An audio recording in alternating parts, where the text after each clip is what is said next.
कल की क्लास कहाँ पे हो गई थी? कहाँ पे पढ़ा दिया था तुमने?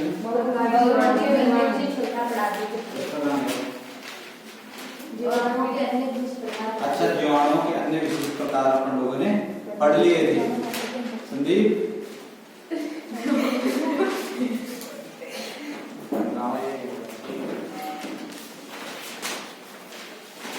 जरूरी है चेक करना।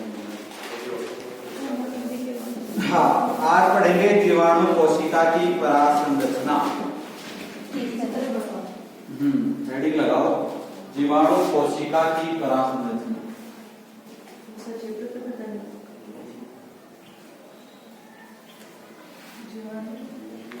जीवाणु कोशिका की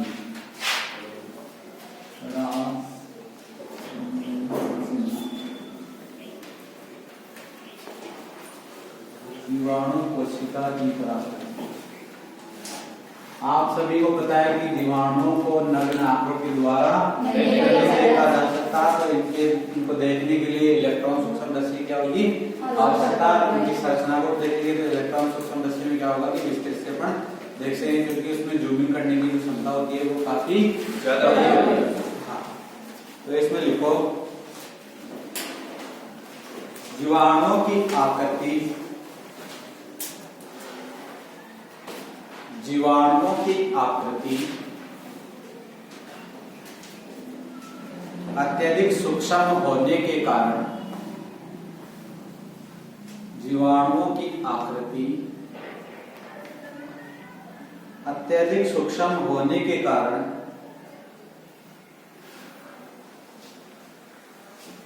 इनका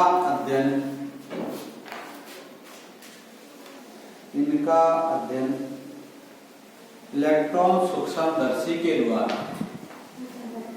इनका अध्ययन इलेक्ट्रॉन सूक्ष्मदर्शी के द्वारा किया जाता है। जीवाणुओं की कोशिका, जीवाणुओं की कोशिका प्रारूपिक प्रोकैरियोटिक कोशिका, प्रारूपिक प्रोकैरियोटिक कोशिका के लक्षण प्रदर्शित करती है। जीवाणुओं की कोशिका प्रारूपिक प्रोकैरियोटिक कोशिका के लक्षण प्रदर्शित करती है। लक्षण प्रदर्शित करती है।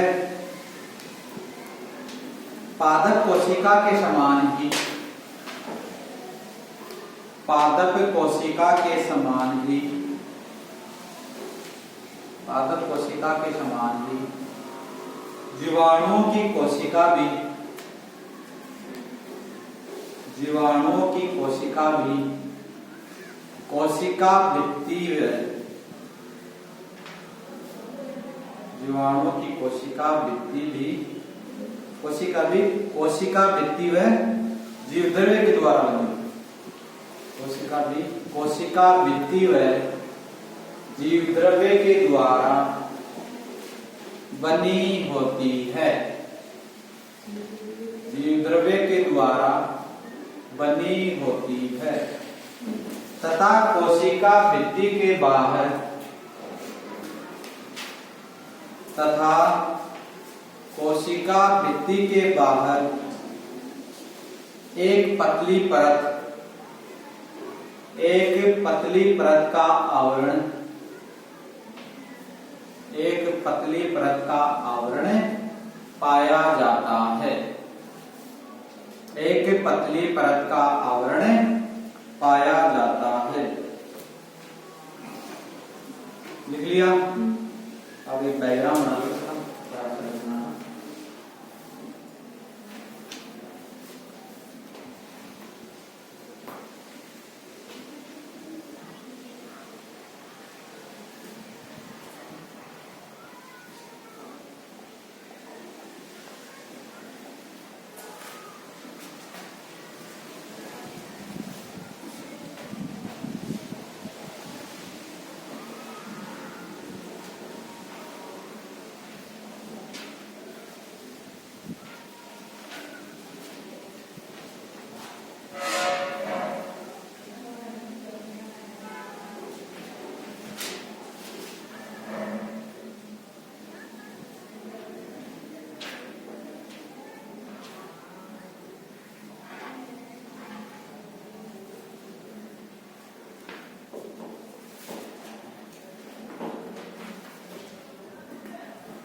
ठीक है, कोई बात नहीं बनती,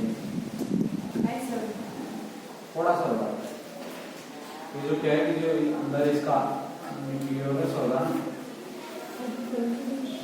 वो इसके टच होना चाहिए, ये टच होते हुए होना चाहिए, बाकी और कोई दिक्कत नहीं।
ये इसके प्रसार बढ़ा दें।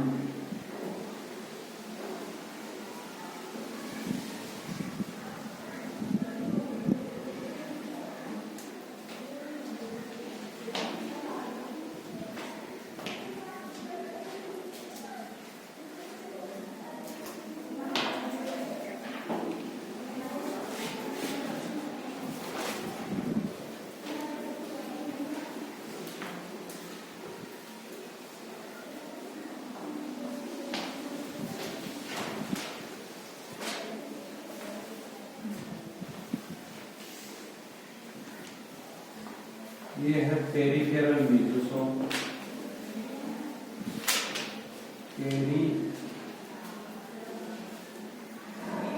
Peripheral mesosome, peripheral mesosome, glycogen granule, glycogen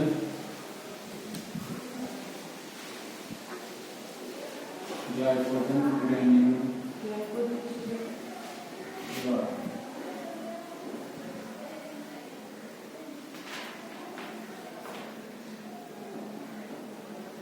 ये डैश डैश है अंदर, ये है राइबोसोम,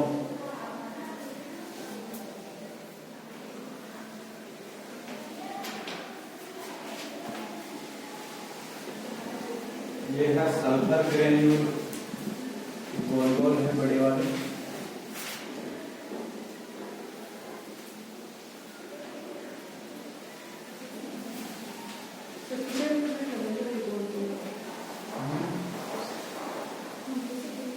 ये तो राइबोसोम, ये सल्फर ग्रेन्यूल,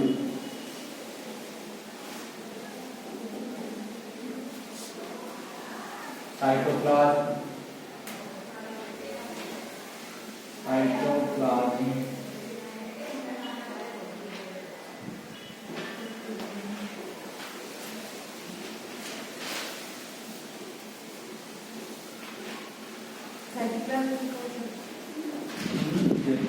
ये सारा इसके अंदर साइटोप्लाज्म ही होगा। Poly beta hydroxy, poly beta hydroxy,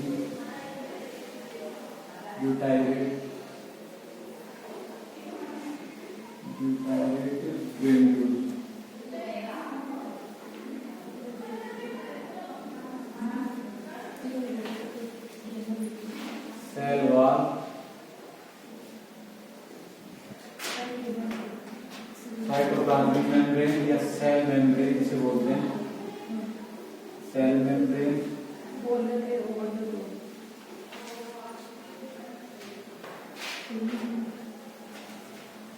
flagellum,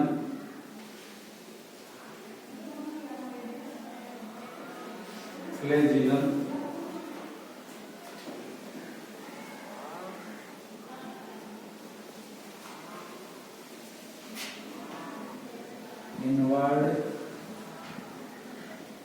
inward growth of wall, inward growth of wall during cell division.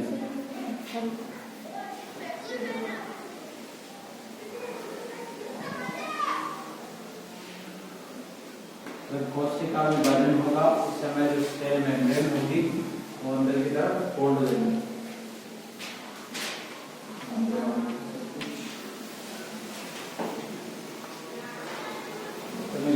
जीवाणु कोशिका,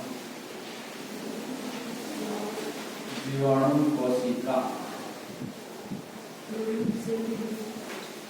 जीवाणु कोशिका, आराम से उतार दो।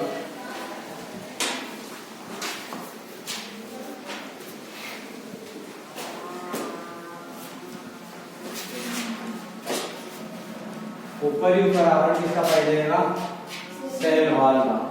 सेल वॉल की बाद सेल मेम्ब्रेन, और सेल मेम्ब्रेन में ही ये पेरिफेरल न्यूक्लियोसोम्स जो पाए जाएंगे वो किसमें पाए जाएंगे? मेम्ब्रेन के अंदर। मेम्ब्रेन हो जाएगी इसमें।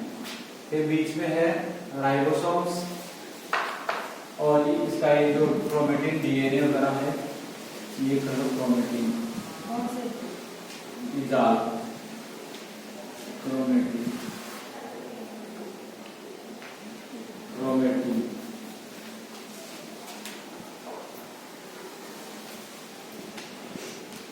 ये ऊपर जो बड़ा ग्रेन्यूल है ये poly beta hydroxy butyrate granule, अंदर साइटोप्लाज्म, छोटा वाला सल्फर ग्रेन्यूल, और एक है ग्लाइकोजन के ग्रेन्यूल। ये प्रकार के ग्रेन्यूल होंगे इसके अंदर। और माइक्रोस्कोप में अगर इलेक्ट्रॉन माइक्रोस्कोप में किसी जीवाणु को देखेंगे तो लगभग उसकी आकृति ऐसी दिखाएगी।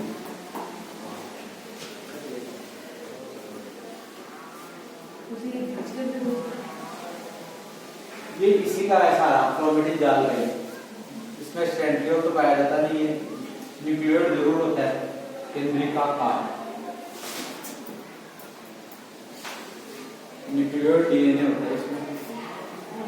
न्यूक्लियोइड केंद्र होता है जिसमें क्रोमेटिन जाल इसके रूप में वर्ताकार डीएनए के रूप में उपस्थित होता है जीवाणु के अंदर। डीएनए किसके रूप में उपस्थित होता है? वर्ताकार रूप में।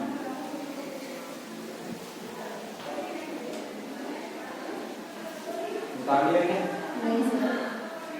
उतार लिया जल्दी, पीछे उतार लिया।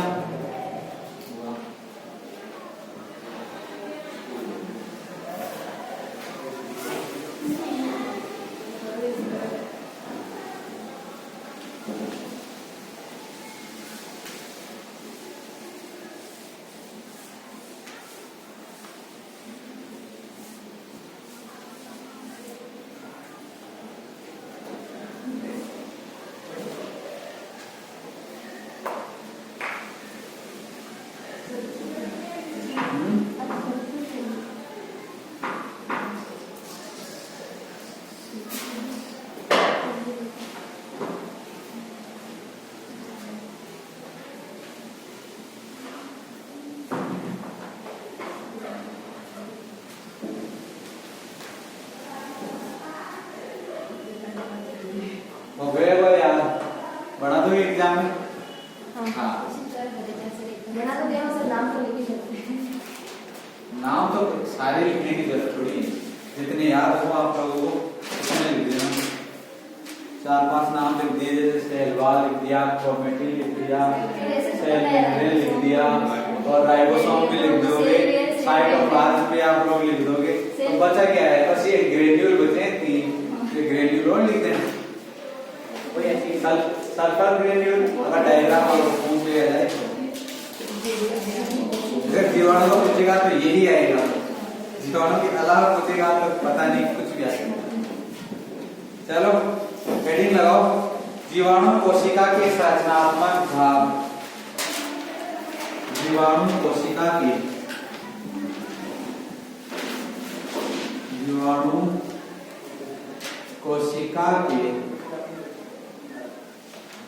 संरचनात्मक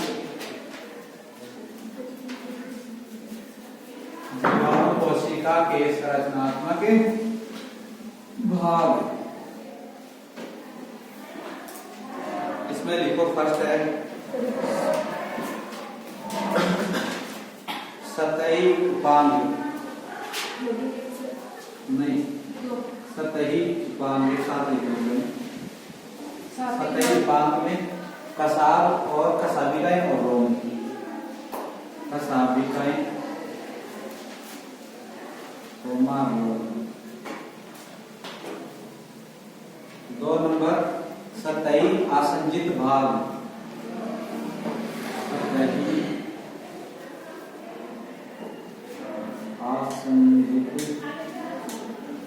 सतही आसंजित भाग ग्लाइकोकैलिक्स।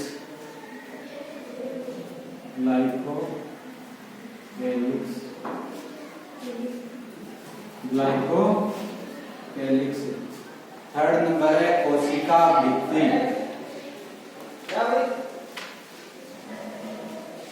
थर्ड नंबर है कोशिका भित्ति। 4 नंबर है कोशिका कला।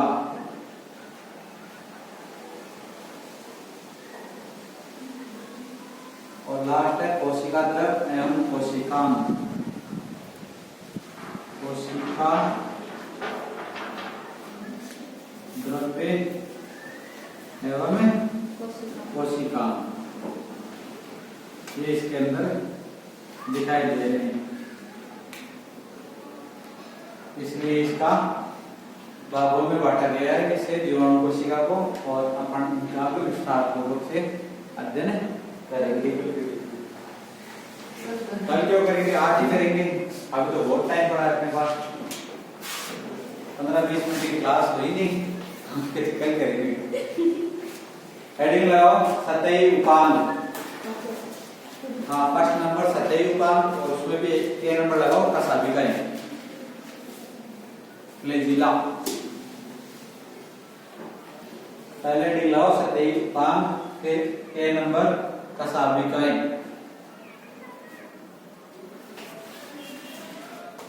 लगा लिए सभी?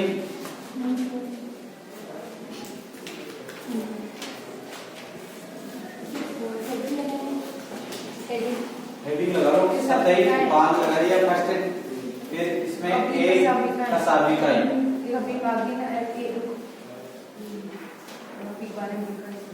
कसाबिकाओं के बारे में लिखेंगे, उसके बारे में पढ़ेंगे। कसाबिकाओं के बारे में लिखो। कसाबिकाएं पतली,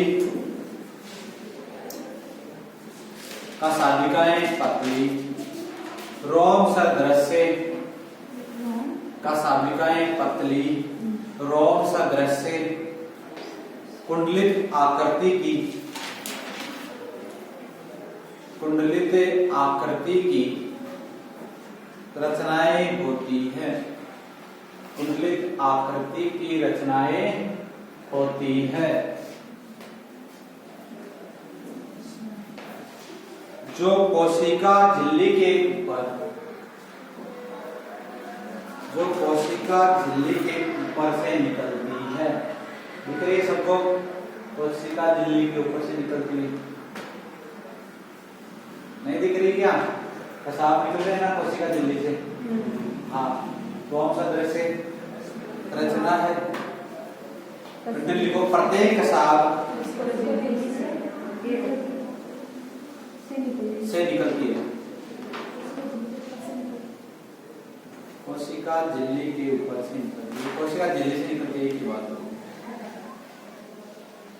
प्रत्येक कसाब चाबुक के समान, प्रत्येक कसाब चाबुक के समान प्रोटोप्लाज्मीय संरचना है। प्रत्येक कसाब चाबुक के समान, चाबुक के समान प्रोटोप्लाज्मीय संरचना है। प्रोटोप्लाज्मीय संरचना है जो जीवाणु कोशिका से लंबी होती है। जो जीवाणु कोशिका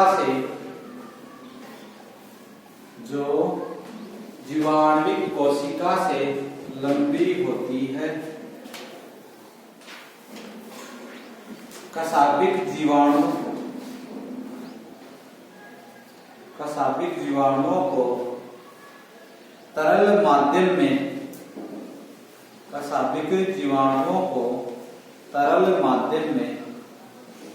100 माइक्रोमीटर प्रति सेकंड तक 100 माइक्रोमीटर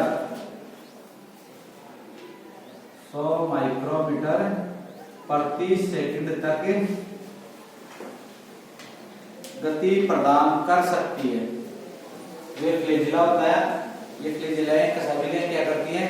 अगर तरल माध्यम हो तो जीवाणु को 100 माइक्रोमीटर प्रति सेकंड की गति प्रदान करती है। 1 सेकंड में इसको कितनी दूर ले जाएंगे? कशाभिकें 100 माइक्रोमीटर तक ले जा सकती है, प्रदान कर सकती है, गति प्रदान कर सकती है। आगे लिखो, एरो लगा के लाइन चेंज। कशाभिकाओं की लंबाई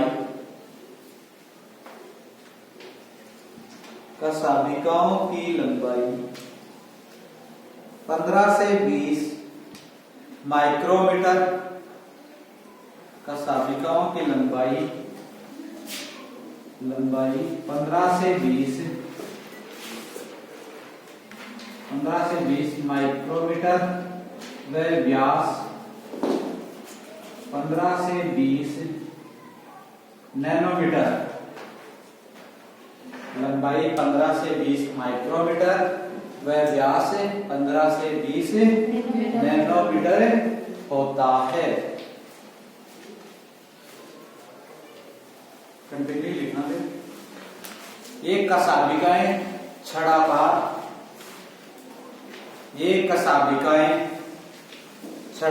तथा सर्पिल जीवाणुओं में पाई जाती है। ये कशाभिकाएं छड़ाकार तथा सर्पिल जीवाणुओं में पाई जाती है।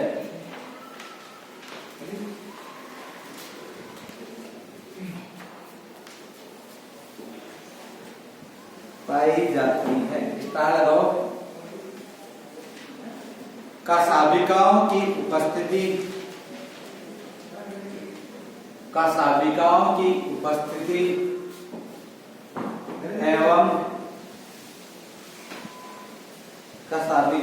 उपस्थिति एवं अनुपस्थिति के आधार पर जीवाणुओं को 2 वर्गों में बांटा गया। कशाभिकाओं की उपस्थिति एवं अनुपस्थिति के आधार पर कशाभिकाओं को 2 वर्गों में बांटा गया। पहला है जीवाणुओं को कशाभों की उपस्थिति का आधार पर अशोक। दूसरा है कहाँ पर सर जगह बताओ लास्ट। कशाभिकाओं की स्टार से बोले। हाँ, कशाभिकाओं की उपस्थिति एवं अनुपस्थिति के आधार पर जीवाणुओं को 2 वर्गों में बांटा गया है। 2 वर्गों में बांटा गया है। एक तो है अशोक जीवाणु और दूसरा है कशाभिक जीवाणु।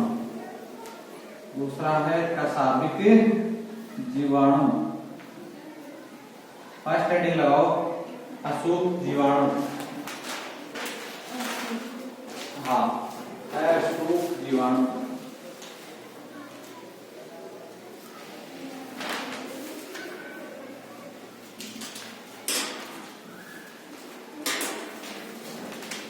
इनमें लिखो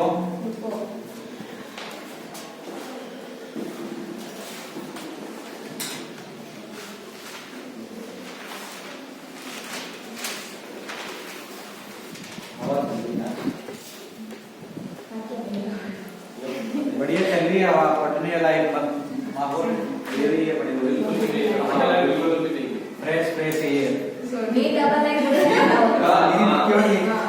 इसका मतलब आपका ध्यान नहीं है। क्या हेडिंग लिखवाई? अशुभ जीवाणु। इसमें लिखो क्या होते हैं अशुभ जीवाणु। ऐसे जीवाणु जिनके अंदर कसाबिकाएं नहीं पाई जाती है,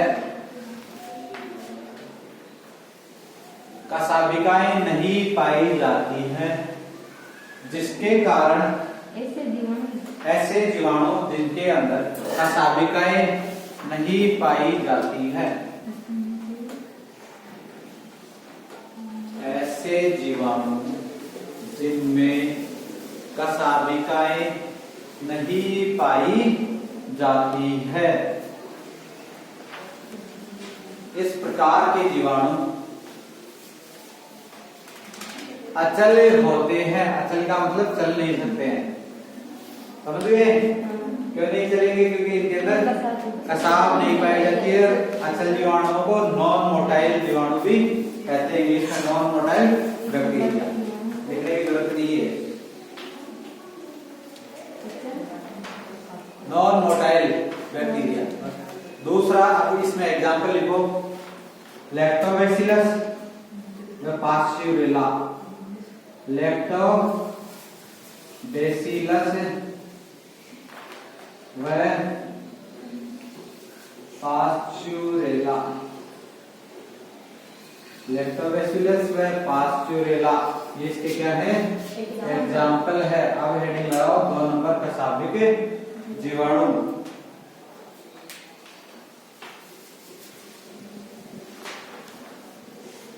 इसमें लिखो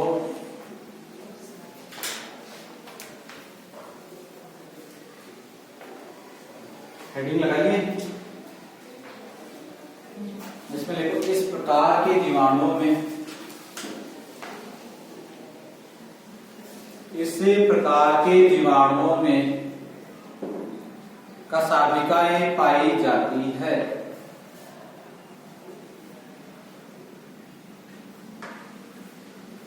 जिसके कारण ये जीवाणु चल जीवाणु कहलाते हैं।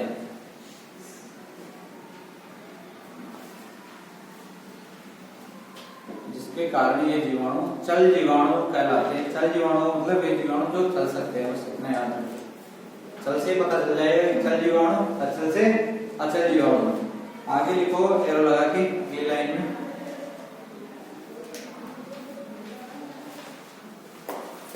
विभिन्न जातियों में निम्न प्रकार से, विभिन्न जातियों में निम्न प्रकार से कसाबिकाएं व्यवस्थित रहती है। कसाबिकाएं व्यवस्थित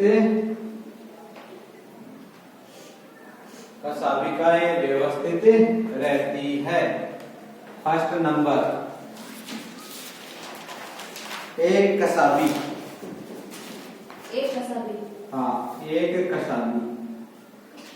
एक कसाबी से मतलब समझ जाओगे, वे जीवाणु जिनके ऊपर एक सिरे के ऊपर सिर्फ एक कसाब पाया जाता है। तो इसमें लिखो, हाँ इसमें लिखो कुछ जीवाणुओं में, हेडिंग लगा लो एक कसाबी। कुछ जीवाणुओं में एक कसाब केवल एक ही ध्रुव पर उपस्थित होता है। एक कसाब केवल एक ही ध्रुव पर उपस्थित होता है। एग्जाम्पल लिख लो, विब्रियो कोलेरी। एग्जाम्पल है विब्रियो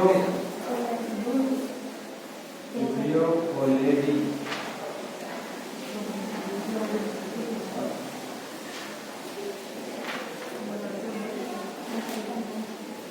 एक ही ध्रुव पर कसाब, ये दो ध्रुव के एक ही है। देखिए एक ध्रुव पर क्या पाए जाएंगे? कसाब। इसको बोलते हैं मोनोट्राइकस।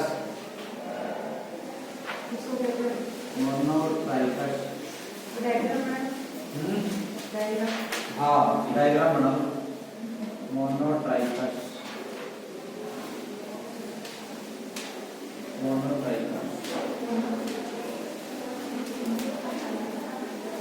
उतार लो। दिख रहा है?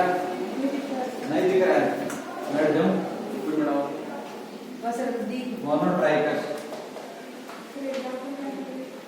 अरे एक लंबी ऐसे डंडा खींच लो, ये लो।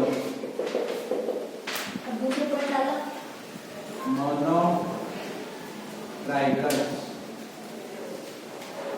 एक के दो ध्रुव, एक ध्रुव सिर्फ एक ही ध्रुव पर एक कसाब पाया जाता है, जिसे क्या कहते हैं, एक कसाबी जीवाणु। और एग्जाम्पल क्या है? Vibrio cholerae. थोड़ा सा मिटा दो इधर। सेकंड है उभय कसाबी। पूरा नहीं करेंगे।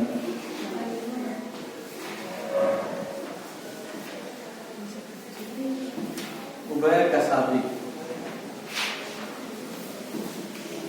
ये डायग्राम आपके सामने रहेगा जीवाणु की पराशर रचना का, तो आप यहाँ पे देख सकते। उभय कसाबी।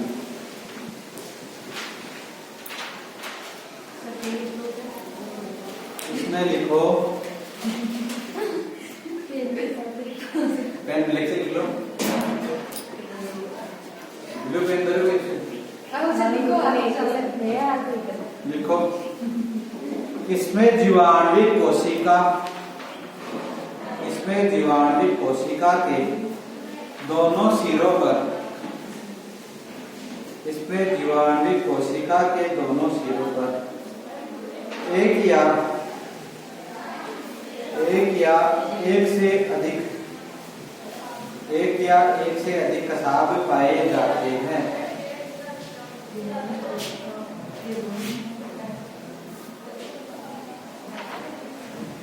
दोनों सिरों पर एक या एक से अधिक कसाब पाए जाते हैं।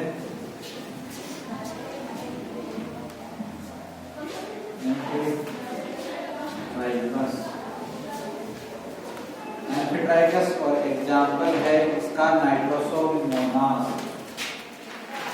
एग्जाम्पल है नाइट्रोसोमोनास।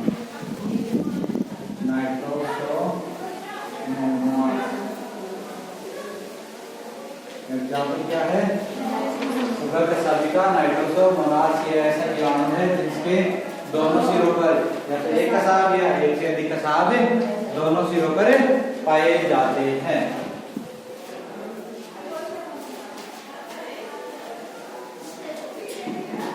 अगला है सिरोपुच्छ कसाबी। सिरोपुच्छ कसाबी। सिरोपुच्छ कसाबी। एम्फीट्राइकस। एम्फीट्राइकस।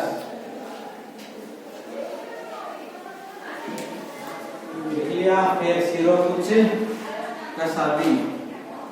इसमें लिखो, सिरोपुच्छ कसाबी। सिरो से मतलब किसी एक सिरे पर, और पूंछ का मतलब पूंछ समान कसाब पाए जाएंगे। तो इसमें लिखो, और पूंछ किसके रूप में होती है? गुच्छे के रूप में। तो इसमें लिखो, इस प्रकार के जीवाणु के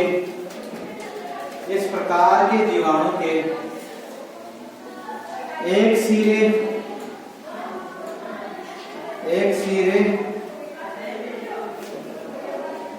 सिरे पर दो या दो से अधिक